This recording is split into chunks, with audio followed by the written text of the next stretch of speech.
예를 들어 행정안전부 장관 뭐 조금 그렇지만 뭐 국토교통부 장관 뭐 괜찮아요. 근데 법무장관이 지금 딴 사건도 아니고 어쨌든 이재명 대표 관련 사건이 법무장관의 휘하에 있는 검찰에서 수사 중이잖아요. 그 외에도 많은 일이 있고 이 법무장관은 굉장히 좀 정치적으로 다른 장관하고는 좀 다르거든요. 그런 상황에서 입당을 한다. 저는 물론 미리 입당했으면 또 상관이 없어요. 지금 입당을 하겠습니까? 저는 그것이 첫째 의아하고요. 또 하나는 김태현의 정치쇼.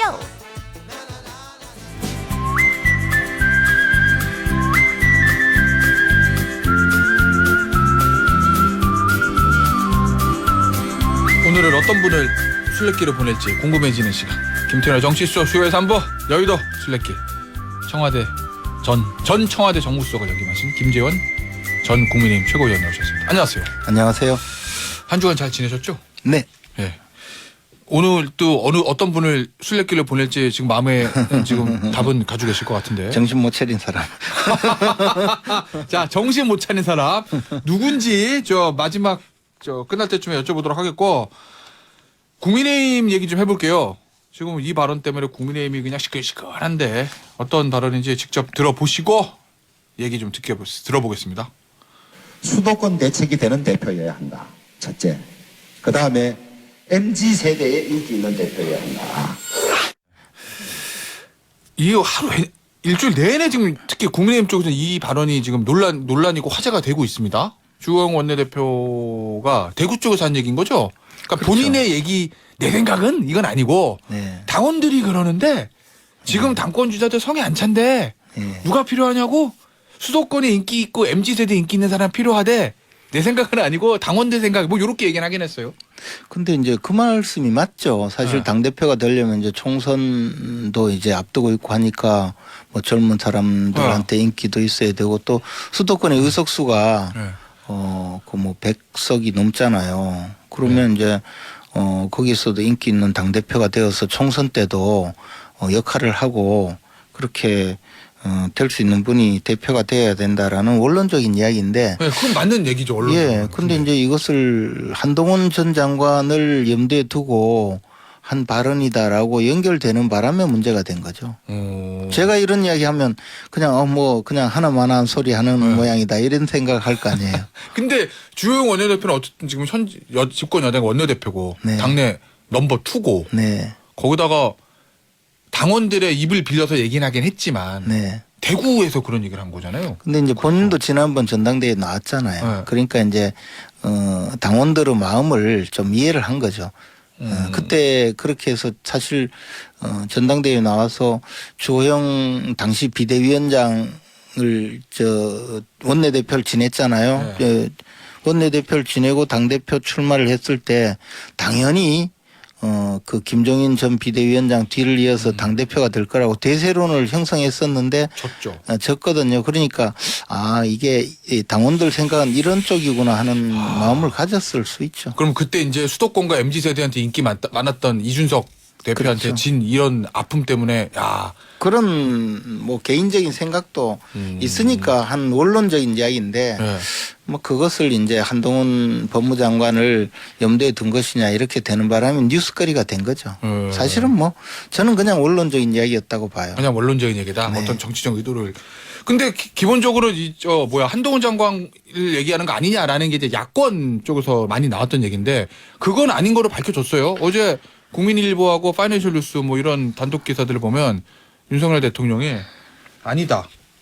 한동훈 장관은 다른 데 쓸 데가 있다. 왜 자꾸 전당대회 얘기하는지 모르겠다. 그러면서 뭐 불편한 심기를 표현했다. 뭐 이런 보도가 있던데. 그러니까 저는 이제 그 이야기가 나올 때부터 계속 아니라고 가능성이 없다라고 이야기한 것이요. 가장 중요한 문제는 한동훈 장관이 당대표 선거에 나가려면 우리 당의 책임 당원이어야 하거든요. 그렇죠. 책임 당원이면 이제 입당을 하고 우리 국민의힘에 입당을 하고 3개월 동안 최소 3개월 이상 당비를 납부하고 연 1회 이상 교육을 받아야 되는데 뭐 교육은 안 받아도 된다 치고 3개월 이상 당비를 내려면 그러면 이제 그만둬야 되네 장관 지금. 장관은 뭐 그냥 할 수는 있어요. 할 수 있습니까? 예. 장관은 할 수 있는데 첫째 하나는 지금 전당대회를 뭐 최대한 늦춰도 3월 13일 이전에는 할 거라고 예상이 되잖아요. 그럼 역산하면 12월 13일 날은 입당하고 당비를 내야 돼요. 그런가요? 그럼 며칠 안 남았잖아요. 네. 근데 만약에 지금 그런 퍼포먼스가 이루어지면 네. 어떤 문제가 벌어지겠어요. 장관이 예를 들면 정당에 가입했다. 그러니까 이제 법무부 다른 장관은 괜찮아요. 법무부 뭐 장관은. 예를 들어 행정안전부 장관 뭐 조금 그렇지만 뭐 국토교통부 장관 뭐 괜찮아요. 근데 법무장관이 지금 딴 사건도 아니고 어쨌든 이재명 대표 관련 사건이 법무장관의 휘하에 있는 검찰에서 수사 중이잖아요. 네. 그 외에도 많은 일이 있고 이 법무장관은 굉장히 좀 정치적으로 다른 장관하고는 좀 다르거든요. 그런 상황에서 입당을 한다. 저는 물론 미리 입당했으면 또 상관이 없어요. 지금 입당을 하겠습니까? 저는 그것이 첫째 의아하고요. 네. 또 하나는 그러면 만약에 3월 13일 날 이전에 전당대회를 치른다면 40일, 50일, 60일 정도의 그 선거 기간을 둔다면 1월 초에 후보 등록을 해야 돼요. 그때는 그러면 어떻게 할 거냐. 이제 그 법무장관을 그만둬야 되잖아요. 뭐 그렇죠. 그럼 지금 오늘 그만둬도 네. 후임 법무장관 임명이 1월 초까지 되어서 인사청문회를 통과하고 임명하기가 어려워요. 그 대통령이 한동훈 장관은 다른 데 쓸 데가 있다. 당대표 아니다.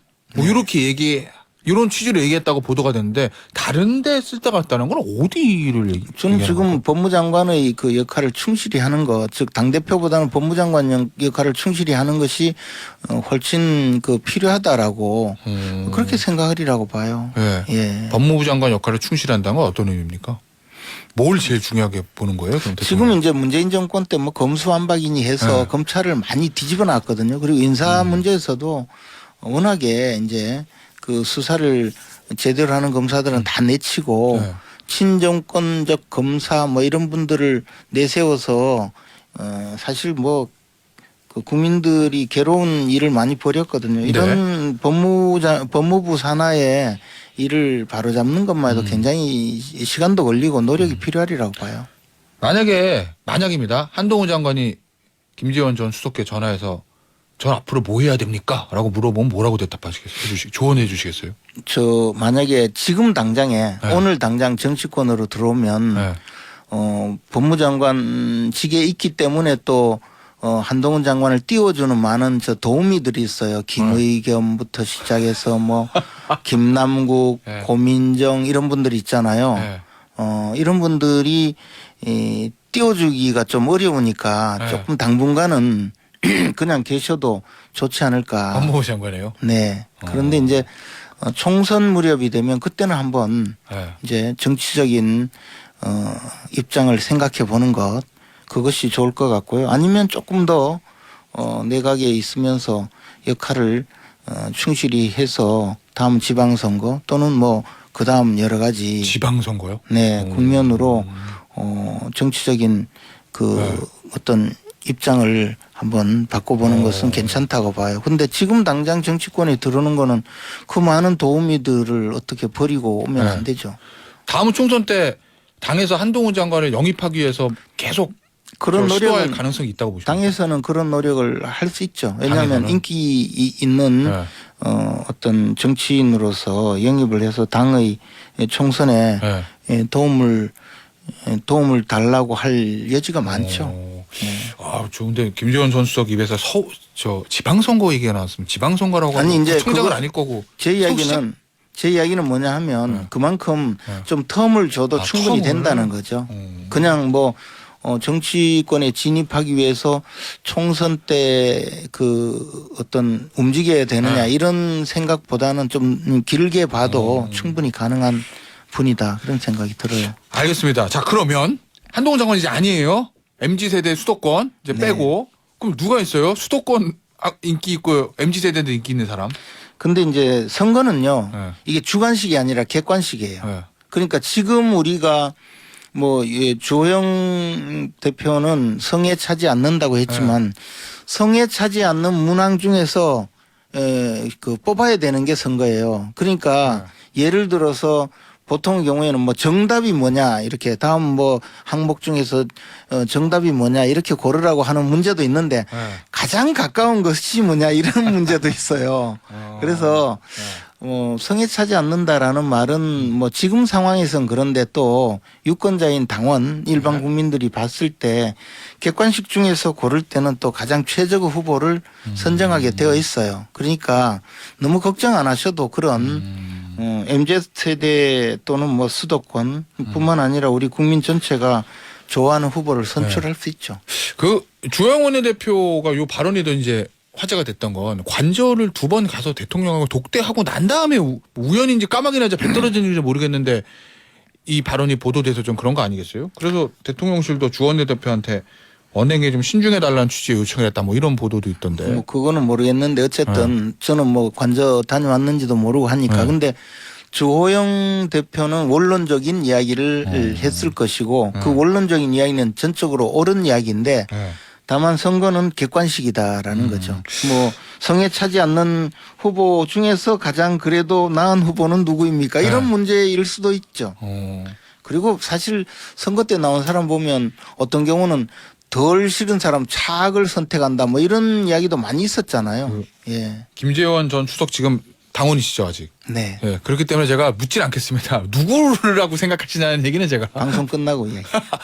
방송 끝나고 말씀해 주시는 거예요? 네. 알겠습니다. 근데 우리가 지금 하늘에서 어느 날 갑자기 후보가 떨어지지 않거든요. 뭐 그렇겠죠. 네. 더군다나 이제 전국 선거는 사실 구도가 선거 이전에 이미 거의 결정이 되어요. 그래서 지금 우리가 언론을 통해서 거론이 되는 후보 중에서 선택해야 될 가능성이 크죠. 새로운 인물이 등장할 가능성은 저는 거의 없다고 봐요. 알겠습니다.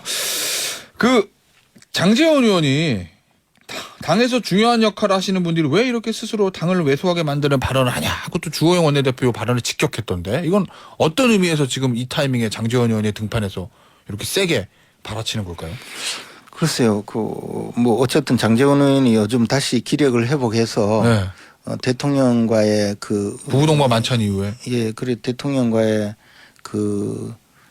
여러 가지 소통이 있다가 보니까 조금 이제 그런 입장을 대변하는 것 아닌가 생각을 하는데요. 뭐 여러 가지 의미로 해석할 수 있겠죠. 어쨌든 당 대표 경선 문제를 너무 각자의 입장에 따라서 끌고 가는 것에 대한 불편한 마음이 아닐까 생각합니다. 실제로 여당 청와대 정무수 하셨으니까 여당 당대표 경선에 청와대 대통령실이 크게 관심을 가지고 뭔가 영향력을 끼치기 위해서 좀 노력을 하는 경우들이 있습니까? 제가 정무수석 할 때 당시 새누리당의 전당대회가 있었어요. 그래서 그때 당시에 이정현 대표가 선출되었거든요. 후반기 쪽에? 네, 2016년 8월 달에요. 근데 그때도 정무수석이 굉장히 관심을 갖고 또 후보들 만나보기도 하고 또 약간의 이제 뭐 그런 의견 교환도 하고. 약간의 의견 교환.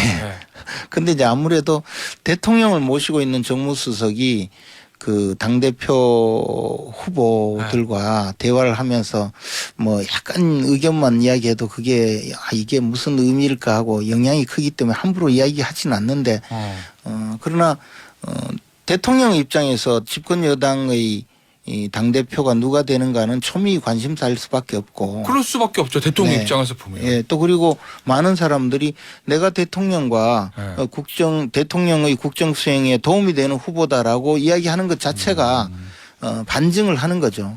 그렇기 때문에 대통령실의 입장에서도 누가 대표가 될지 관심을 갖고 지켜보고 때때로는 뭐 여러 가지 의견 교환을 할 수는 있다고 봐요. 국민의힘 내 친윤계 의원들이 많이 모였다는 공보 모임 이름을 바꿨습니다. 민들레에서 국민공감으로. 네. 여기는 어떤 역할을 할까요? 뭐 겉으로는 다 공보 모임이다라고 말씀하시긴 하시던데.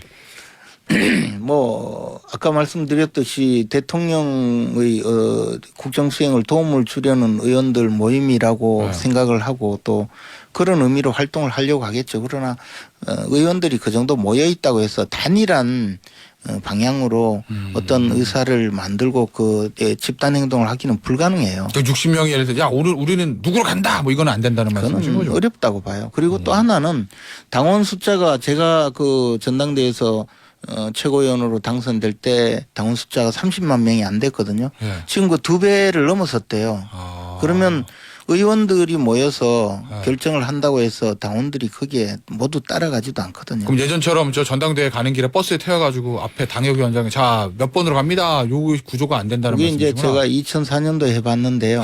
그때만 해도 전당대회 대의원이 10,000명이었고 네. 잠실체육관에 모여서 예. 후보들을 합동 연설회를 듣고 네. 투표를 했어요. 그 네. 자리에서. 그때 가능한 일이고 지금은 10,000명에서 80만 명으로 늘었고 모바일 투표를 해서 네. 집집마다 앉아서 그냥 투표를 하기 때문에 그 가능성은 이제는 없다고 봐야죠. 알겠습니다. 자, 이 저 국민의힘 전당대회 얘기는 여기서 마무리하고요. 요거 좀 볼게요. 이 저 대통령실이 김종대 전 의원하고 김어준 씨 고발했다거든요. 네. 저 김종대 전 의원이 저 한남동 관저 잡는데 천공이 와가지고 다 둘러보고 그리고 낙점했다. 뭐 요러길 방송에서 해서 이거 어떻게 보세요? 김종대 그분은 대통령실이 용산으로 이전한다고 할 때도 네. 그때 제가 기억하는 게 저하고 TV 토론에 나와가지고 별 해괴망측한 이야기를 다 했어요. 그런가요? 못 갈 거다. 이유가 뭐 네. 어쩌고 저쩌고 하면서 뭐 방공 식별구역부터 뭐 항공 관제부터 뭐 대공포를 어디에 배치해야 되고 엄청 저 전문가처럼 이야기하던데 제가 그랬거든요. 아이고 그 내가 들어보니까 이상한 소리인데 그런 소리 하지 말라고 한 적이 있거든요. 그러다 보니까 계속 이제 자기가 뭐 많이 아는 그런 입장에서 이야기를 하다 보니 이제 천공까지 이제 끌어들인 것 같은데요.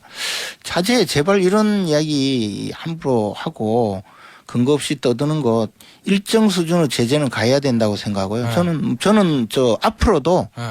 이런 정도의 그 헛소리하는 분들은 좀 법적인 제재를 가했으면 좋겠어요. 그럼 대통령실에서 이 김어준 씨하고 김종대 전 의원 고발한 조치 자체는 잘했다 이렇게 보시는 건가요? 특히 김종대 전 의원의 경우에는 너무 심한 분이고 김어준 씨는 뭐 허가낸 분이잖아요. 허가를 냈어요. 허가낸 직업적 음모론자라고 법무장관이 네. 직업적 음모론자라고 법무장관이 이미 지칭했기 때문에 음모론을 허가낸 분이기 때문에 그것도 뭐 적절하게 통제할 필요가 있죠. 네. 그건 어떻게 보시나요? 한동훈 장관이 저 덧탐사하고 김의겸 의원 저 형사 서초경찰서 형사 고소하고 중앙지법에 10억 손배소 소송됐던데. 뭐 손배소는 10억 원까지는 분명히 안 되겠지만 어쨌든 손해배상 소송 제기하는 거는 맞다고 보고요. 김의겸 의원은 자꾸 이제 물러서지 않겠다고 예, 뭐 뭐 페이북에 이런저런 이야기 하는데 과연 더 탐사와 관계에서 어느 정도 역할 분담이 있었느냐에 따라서 형사 책임을 물어야 될 거예요. 그런데 우리가 말하는 이제 형법에서 말하는 기능적 행위 지배 이론에 따르면 네.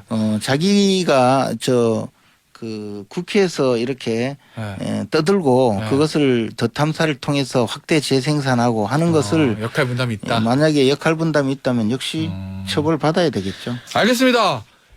1분 30초 정도 남았는데 가장 중요한 질문. 이번 주 네가 가라 산티아고. 그래서 지난번에 산티아고 가라고 했는데 안 간 것 같아요. 김의겸 의원이. 그러니까 또다시 저런 헛소리를 하시죠. 제발 이번에는 산티아고 순례길을 한번 걷고 거기에서 왜 자꾸 자기가 질문을 하면 자기가 이제 국회의원이니까 국민을 대신해서 질문한 건데 무슨 죄가 있느냐 이런 생각을 좀 씻어주기 바라요.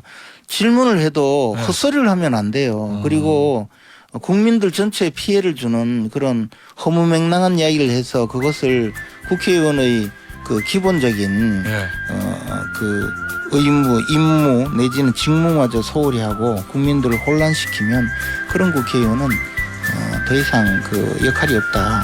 그것을 알아줬으면 좋겠어요. 알겠습니다. 이번 주도 산티아고로 보낼 분은 김의겸 의원이라는 김재원 전 정무수석의 말을 마지막으로 해서 오늘 여의도 순례길 여기서 마무리하도록 하겠습니다. 지금까지 청와대 전 정무수석이셨던 김재원 국민의힘 전 최고위원이었습니다. 감사합니다. 고맙습니다.